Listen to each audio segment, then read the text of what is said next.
Hey there, truth seekers. I'm Larry Litton, your guide through the maze of modern politics and power dynamics on liberty, leadership, and lies.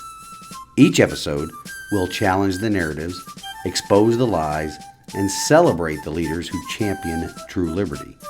Get ready to question, learn, and maybe even change your mind.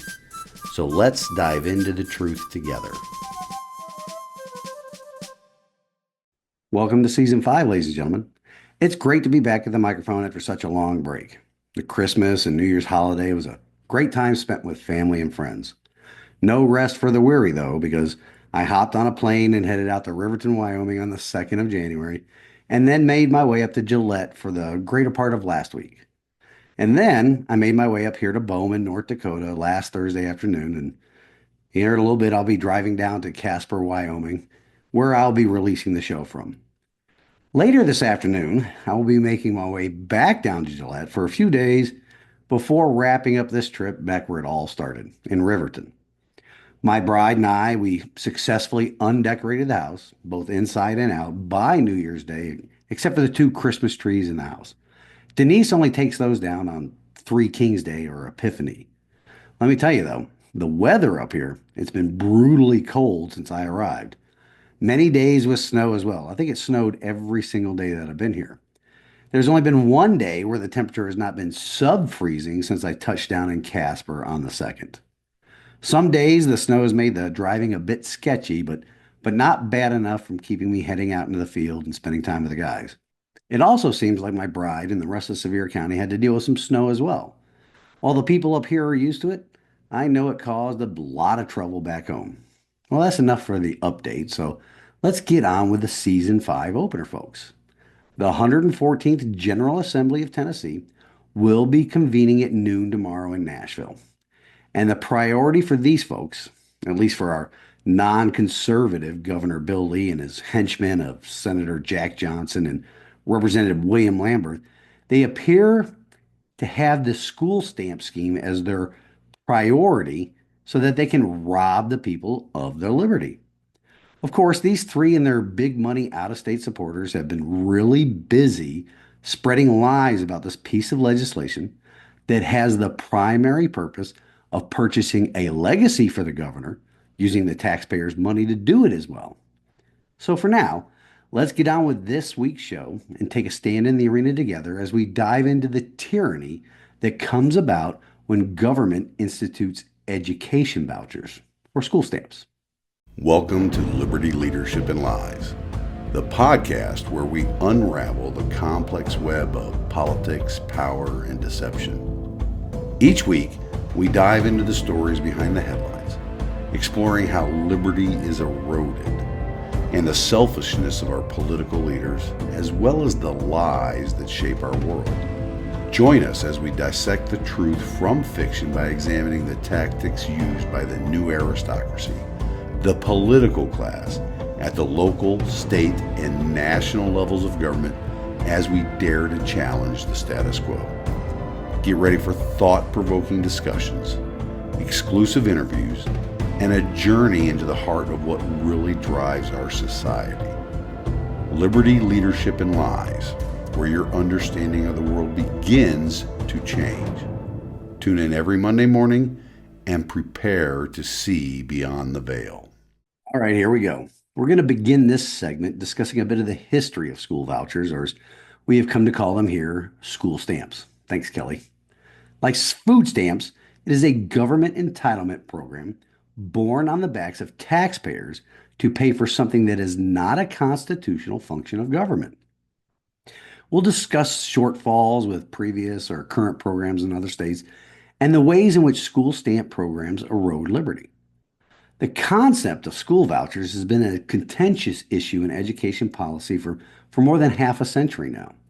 Supporters of these programs believe it to be a pathway to educational quote unquote freedom. More on that in a bit. Also, that somehow these school stamps provide some sort of increased competition in the marketplace, as well as the vouchers resulting in improved educational outcomes. But if we look carefully at the history of these government schemes, their coercive implementation, As well as the outcome of these school stamps programs, it will expose a narrative far removed from these government promises.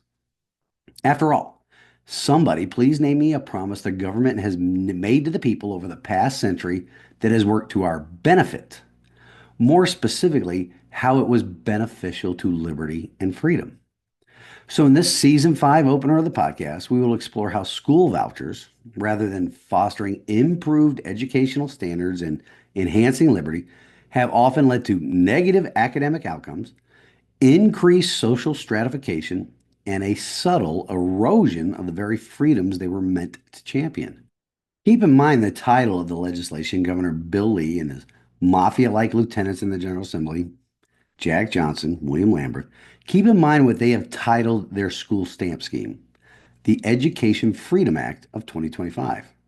First, though, let's get into the genesis of these vouchers, their ideological roots, and instances of early implementation.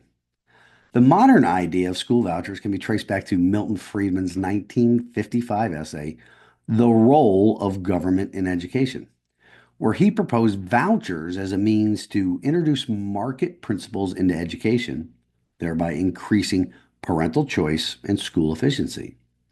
Friedman argued that by allowing parents to use public funds to send their child to private schools, there would be an incentive for all schools to improve, driven by the competitive pressures of a free market. I know, I know. Milton Friedman was a brilliant dude, and I believe that the architects of these schemes know that many people here on the conservative side of the political spectrum respect and believe everything he had to say. Unlike the people on the left side of the political spectrum, though, we are not lemmings. We can disagree with some of the thought leaders on economics while still championing most of their work. Same thing with politics. You will never see the lemmings that are the commies ever in disagreement, except for some small pockets of it due to this last presidential election, which they lost in a landslide. They are collectivists first. While those on the right can often disagree with some of our political heroes, let's take Ronald Reagan, for instance, one of, if not the greatest conservative presidents in the modern era. Yet even today, we suffer from his two biggest blunders. The Amnesty Act of 1986, which led to modern day California, and his failure to abolish the Federal Department of Education. Anyway, the initial practical application of vouchers in the United States had less noble beginnings.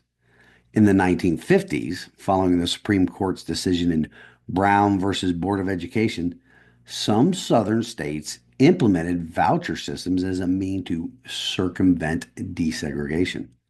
For instance, in Virginia's Prince Edward County, public schools were closed to avoid integration, and vouchers were used to fund white students' attendance at private, segregated academies. Their early use of vouchers was not about educational choice or performance, but rather about preserving racial segregation, marking the first significant erosion of liberty under the guise of school choice. How do you think that may run in today's society? Pick any category that is the flavor of the month or the year and decide those will be the only students that quote unquote qualify for one of the 20,000 scholarships being offered by Trans Publican Bill Lee. By the way, another lie being touted by the not so illustrious governor and his henchmen is how this will be universal school choice. Just how universal are these vouchers if they will be only offered to just 1.98% of students in the state of Tennessee? Yep, you heard that right. In the first round or year of this garbage legislation, less than 2% of students will be eligible to receive the so-called scholarship of roughly $7,000. And it only grows by 5%. I mean, 5,000 students added scholarships every year after that. Now, assuming for zero population growth in Tennessee, that would mean it would take nearly 200 years for Bill Lee's Education Freedom Act of 2025 to become truly universal by being offered to every student trapped in his and the rest of government's failing government school system. Brandon Lewis of Tennessee Conservative News gave a great breakdown of some of the costs associated with this government grifting scheme last Friday, and you should check it out on all of their socials. But back to a bit of the history on the school stamps, though.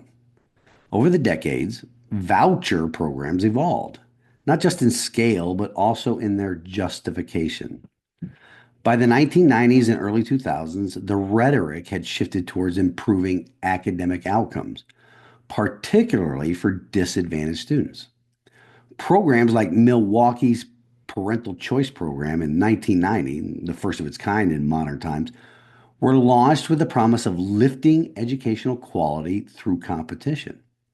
And just like every other government program, as Milwaukee's voucher scheme expanded, their performance did not match the promised outcomes. For example, in Milwaukee, despite being one of the most studied vouchered programs, research has shown mixed to negative results. A study by Carnoy et al., conducted in 2007, well, that study indicated that voucher schools did not significantly outperform public schools. And in some metrics, students in voucher schools underperformed compared to their government school counterparts.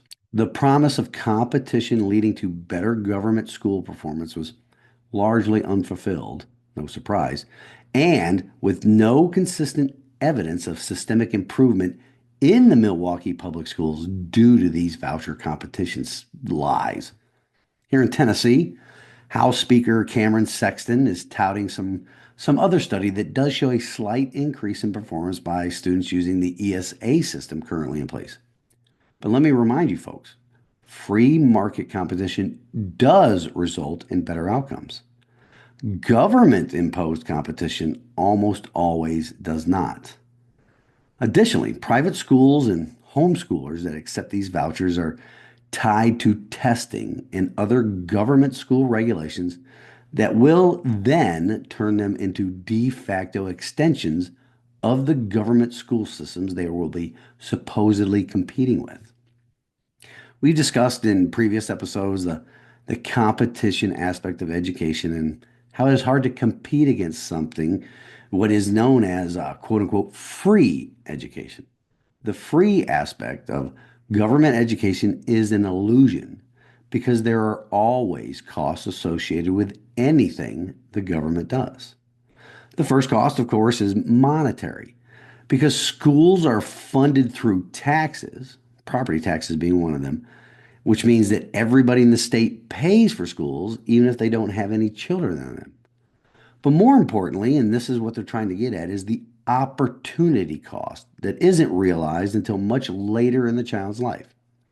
Something that is quote unquote free is never going to be high quality.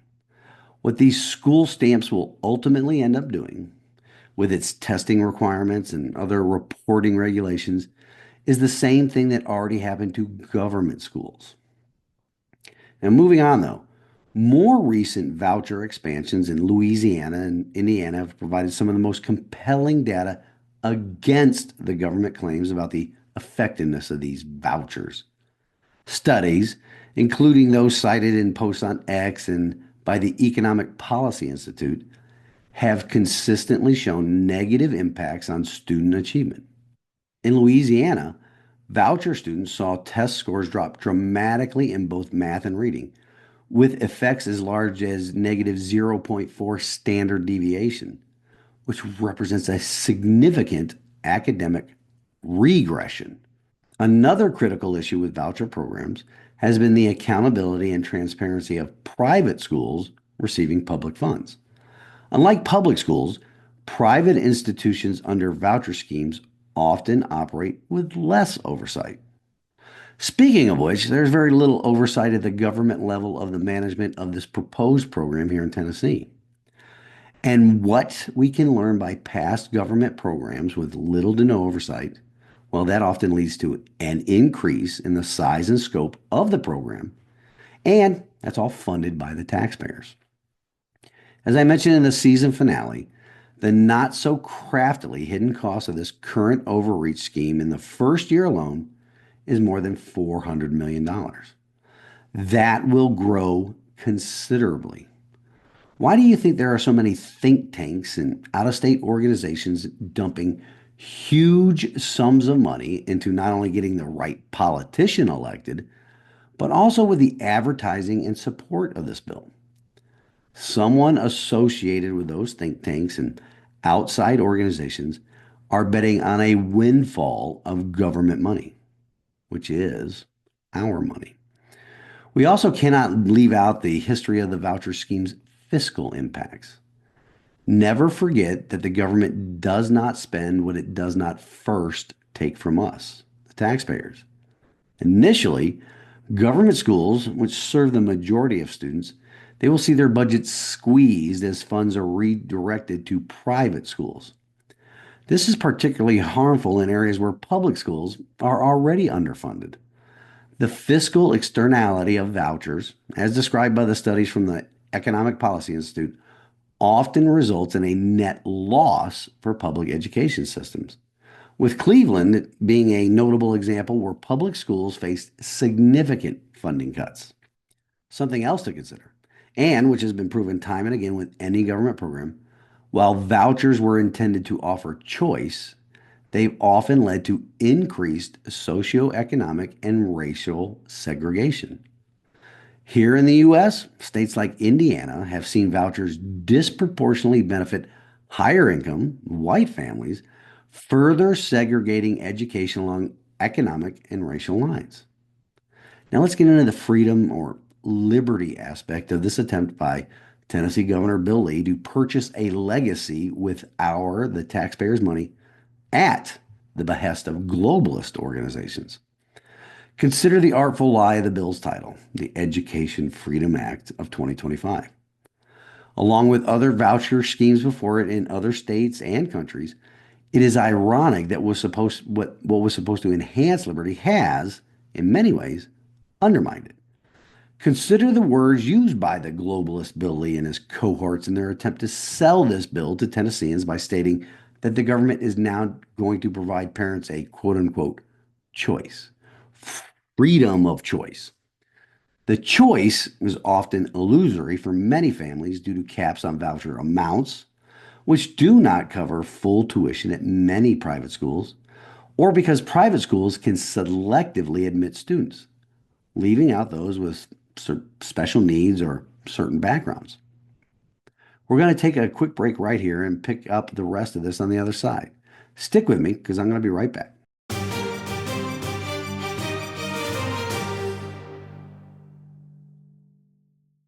Okay, folks, we're back. And we're going to continue discussing how Governor Bill Lee and the rest of his cabal are lying about parents not having a choice in how their children are educated. Because we all know every parent already, right now, has the freedom to choose how their children are educated. We've discussed it many times before. What Bill Lee and his communist companions have quite successfully done is transform the word choice to actually mean the word means. And what I mean by this is parents already have a choice, but many of them do not have the means to pay for a private education. The Education Freedom Act of 2025 here in Tennessee will be providing the means, but convincing the people that the government is providing them the choice. The communists are really good at changing the meaning of words, right? We've seen that throughout the last 2 decades quite successfully here. Because after all, and like I've said many, many times in the past, if you control the language, meaning you control the narrative, you can control the outcome. Additionally, while many of these voucher schemes are sold to the public on the idea that it will reduce government control, they've paradoxically increased it in most respects. Private schools are now more intertwined with government funding mechanisms, leading to new forms of regulation and oversight that might not have been there without vouchers, thus challenging the autonomy of these institutions. Same thing goes for the homeschoolers. The history of government school vouchers in the United States illustrates a policy initiative fraught with unintended, or maybe very intended, consequences. Instead of enhancing educational outcomes and individual liberties, vouchers have often led to academic underperformance, increased social division, and a nuanced erosion of freedoms they were meant to expand. The narrative from states like Louisiana, Indiana, and historical precedents like Virginia show that vouchers do not straightforwardly lead to educational or societal benefits. It's just an illusion. As our General Assembly moves forward on consideration of this legislation, it is important that we, the people, the ones that fund the operation of government, it is critical that we learn from these lessons, ensuring any educational policy truly serves the public interest and upholds the values of liberty and accountability. Another little historical and unknown fact about these vouchers is this: the term school choice is a slogan that is defined by UNESCO. Yep, you heard me correctly. UNESCO, a United Nations organization. Anyway, school choice is what Governor Lee is trying to force down the throats of every Tennessean. It is defined by UNESCO as a demand side financing or vouchers, which boils down to it meaning that it is merely an alternative funding measure for government education.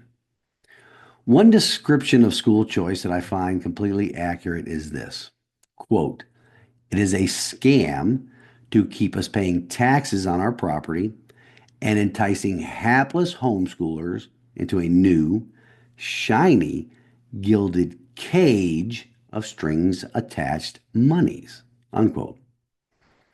Now, Bill Lee, at the prodding of his globalist puppet masters, has been very clever in his advertising of this program.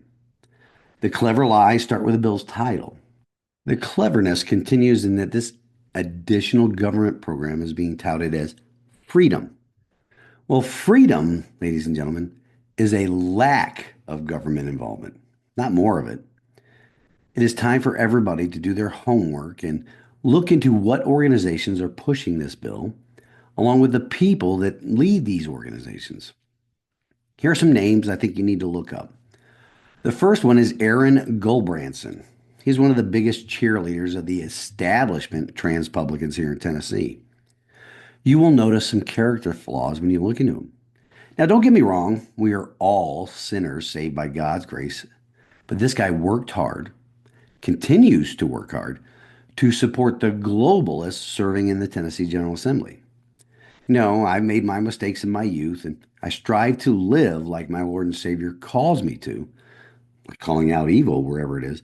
But I don't continue to make these mistakes and try to live a double life, serving two masters, if you know what I mean. Another name to look up is Corey DeAngelis, an instrumental figure behind the voucher push here in Tennessee. Once you investigate his background, let me know if you think he should have anything to do with children, let alone be making decisions on where children should be educated. Then there is the Tennessee State Director for a group called Americans for Prosperity. That group, by the way, has ties to some globalist organizations and people that would quote unquote benefit greatly from the school stamp scheme here in Tennessee. But this director, Lotfi, is also tied to disgraced former Speaker of the House here in Tennessee, Glenn Casada, who resigned amid a corruption scandal and an FBI investigation. Mr. Lofty was put on the state payroll by Glenn Casada with no expectation to even show up for work, defrauding the citizens by receiving a taxpayer-funded salary. Glenn Casada, well, he was Cameron Sexton's predecessor, our current Speaker of the House that defrauded us Tennesseans with false per diem claims or false residency claims. Either one of those claims should disqualify him for public office. But here he is, doing his best to help sell the lies about this voucher scheme.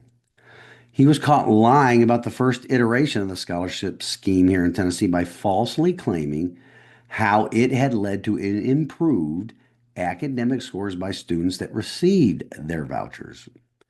And as recently as last week, these globalists aligned with Governor Lee, they have been touting a recent poll suggesting overwhelming support for this wealth redistribution initiative. The poll was conducted with a sample size of only 1,200 respondents. This number of respondents falls significantly short of the proportion necessary to represent the population of Tennessee with any sort of accuracy. There are roughly 7 million residents of Tennessee. To get a much more representative sample would require greater diversity in demographics, geography, and economic backgrounds. This small sample size was used to obtain the desired results.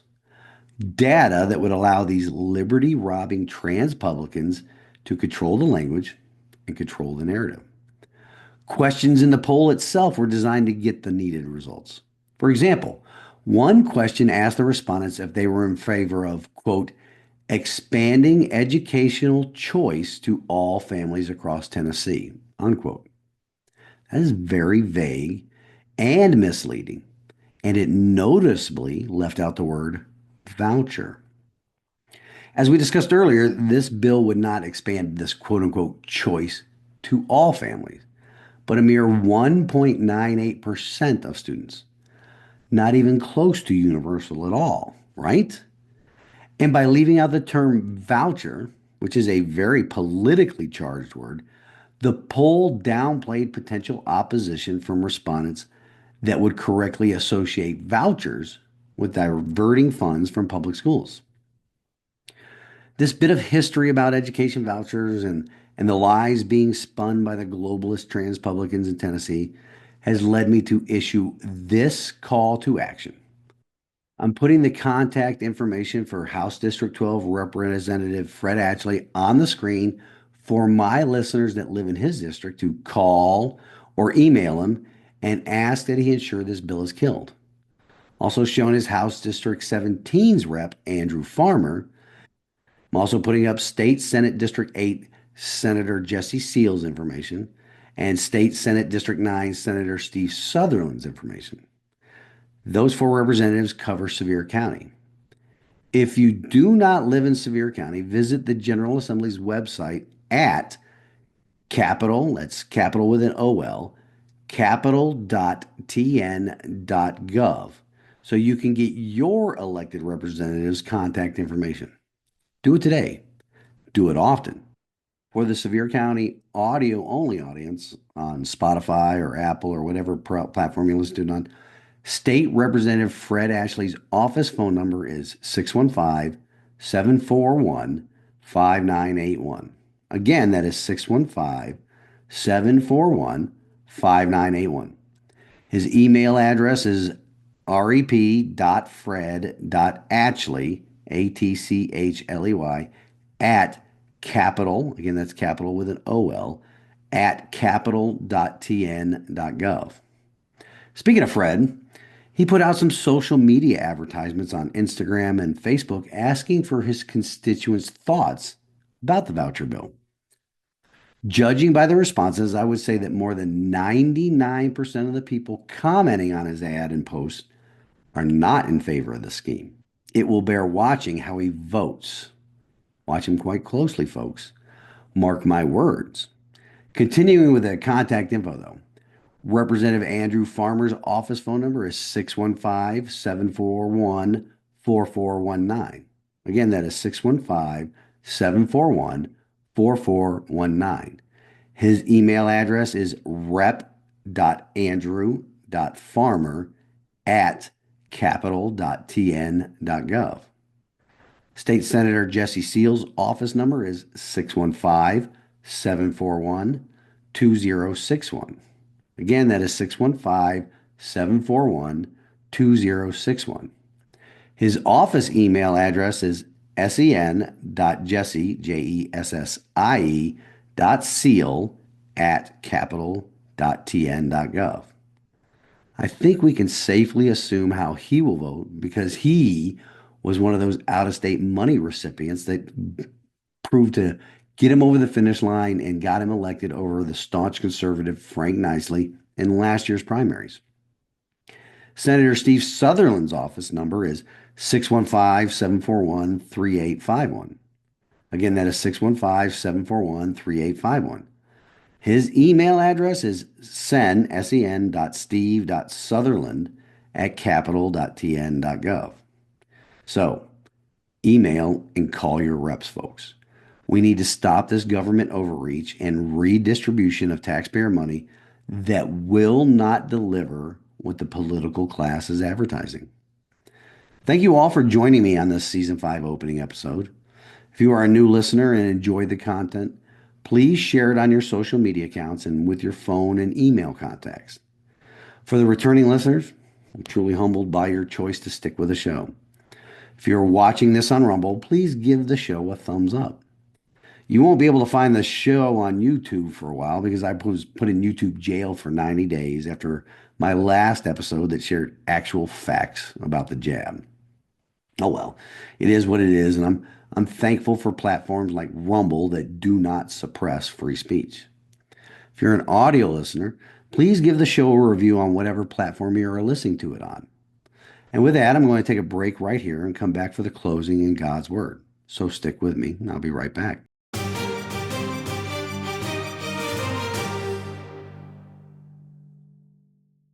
Well, folks, this season 5 opener kicked off with a call to action for Tennessee residents. It also kicks off 1 week before some possible changes on the national level that are advertised. Now, keep that in mind that it is only advertised. Changes that are advertised to bring a bit of a restoration to constitutional principles of liberty and returning that to the people. I want to repeat the call to action here for my fellow Tennesseans before I share with you some wisdom from God's Word. Contact your state representative and your state senator and urge them to ensure House Bill 1 and Senate Bill 1 does not pass, that it dies either, hopefully, in committee first, but at the very least dies on the floor vote. In this week's episode, we discussed the historical problems with school vouchers, and they, like most government promises, do not perform as advertised. Tennessee Governor Bill Lee's Education Freedom Act of 2025 is a lie through and through and will do nothing to improve government education. It will only enrich those people and organizations that are pushing for the passage of this redistribution of taxpayer money. Now, this week's wisdom from God's Word comes to us from the book of Proverbs, chapter 8, verse 13. The fear of the Lord is hatred of evil. Pride and arrogance and the way of evil and perverted speech I hate. Governor Lee, along with his allies in the globalist movement here in the United States and abroad, as well as his mafia-like lieutenants in the Tennessee General Assembly, speak with pride and arrogance when they tell the citizens of this great state that they do not have the freedom to choose how their children are educated and that they need to purchase that freedom from government schools with redistributed funds from every taxpayer in Tennessee. They are pushing misleading polls in their mostly successful attempts to control the language and narrative around these school stamps. The time is now, more than ever, for the citizens of this great state and this great nation to regain control of the institution meant to secure the people's liberty. We need to let these elected so-called leaders know that we will not fall for their lies and their cleverly named legislation that only serves the purpose of making themselves and their globalist allies rich, both with money and power. So call your rep, call your senator, call them and email them every day until this atrocity of liberty robbing and wealth redistributing bill is killed. Email them daily and demand that House Bill 1 and Senate Bill 1 be thrown on the ash heap of history. Until next week, ladies and gentlemen, let's all take a stand in the arena together. Reveille, it's time to wake up.